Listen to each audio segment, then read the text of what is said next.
श्री स्वामी समर्थ. जय जय स्वामी समर्थ.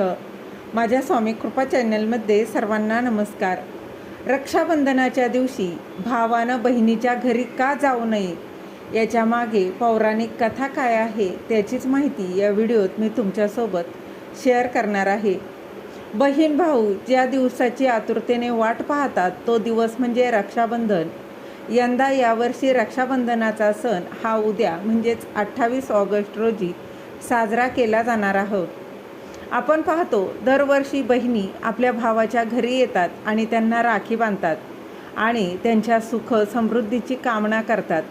बऱ्याचदा असंही दिसून येतं की भाऊही रक्षाबंधनाच्या दिवशी आपल्या बहिणीच्या घरी जातात, परंतु असं चुकूनही करू नये, कारण यामागे धार्मिक कारण देखील आहे.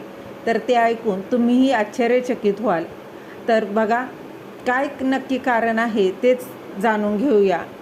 भाऊ आणि बहिणीमधील अतूट प्रेमाचा सण असलेल्या रक्षाबंधनाला बघा आपण राखी बांधत असतो. बहीण भावाला राखी बांधत असते. रक्षाबंधनाबद्दल बघा अनेक श्रद्धा आहेत, नियम आहेत. जसं की राखी बांधण्याची योग्य पद्धत असते, भद्रा काळात राखी न बांधणं, त्याचबरोबर रक्षाबंधनाच्या दिवशी बहिणीचं भावाच्या घरी येणं.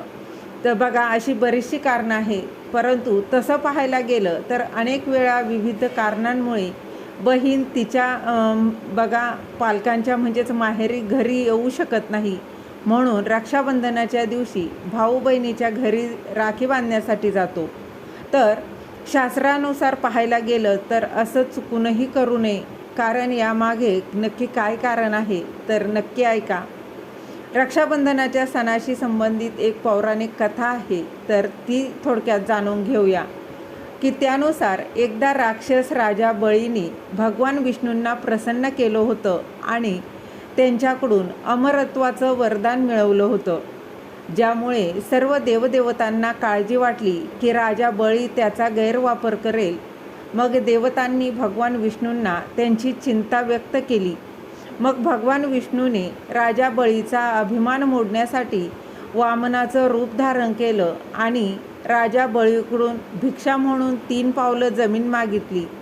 राजा बळीनं वामन यांची विनंती स्वीकारताच देवाच्या वामन अवतारानं एक विशाल रूप धारण केलं आणि मग त्याने पहिल्या पावलात स्वर्ग आणि दुसऱ्या पावलात पृथ्वी मोजली आणि तिसऱ्या पावलासाठी राजा बळीनं वामनसमोर आपलं डोकं ठेवलं. राजा बळीला समजलं की भगवान विष्णू स्वतः भिकारी वामनाच्या रूपात आले आहेत, म्हणून त्यानं तिसरं पाऊल उचलण्यासाठी स्वतःचं शरीर हे परमेश्वराला समर्पित केलं. त्यामुळे भगवान विष्णू प्रसन्न झाले आणि त्यांनी बळीला पाताळ लोकात राजा बनवलं. बळी पाताळ लोकाचा राजा होताच त्यांनी भगवान विष्णूंनाही पाताळ लोकात राहण्याची विनंती केली. मग राजा बळीच्या आग्रहावरून भगवान विष्णू हे वैकुंठ सोडून पाताळ लोकात राहू लागले आणि यामुळे देवी लक्ष्मीला काळजी वाटू लागली. देवी लक्ष्मीनं तिच्या पतीला वैकुंठात परत आणण्यासाठी एक रणनीती अवलंबली आणि ती रणनीती म्हणजेच तिनं ब्राह्मण स्त्रीचं रूप धारण केलं आणि पाताळ लोकात गेली आणि राजा बळीला आपला भाऊ बनवण्याची इच्छा तिनं व्यक्त केली.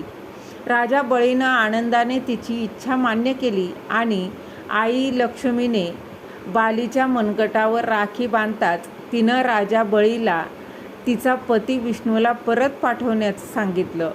राजा बळीनं त्याचं वचन पाळत भगवान विष्णूंना वैकुंठात परत येण्याची परवानगी दिली. तेव्हापासून असं मानलं जातं की रक्षाबंधनाच्या दिवशी नेहमीच बहिणीने तिच्या भावाच्या घरी जावं, भावाने त्याच्या बहिणीच्या घरी जाऊ नये. तसेच भाऊबीजेच्या दिवशी भावानं त्याच्या बहिणीच्या घरी जावं. तर ही त्याची होती पौराणिक कथा, जेणेकरून रक्षाबंधनाच्या दिवशी बहिणीनं भावाच्या घरी जावं, चुकूनही भावानं बहिणीच्या घरी येऊन रक्षाबंधन करू नये. श्री स्वामी समर्थ. धन्यवाद.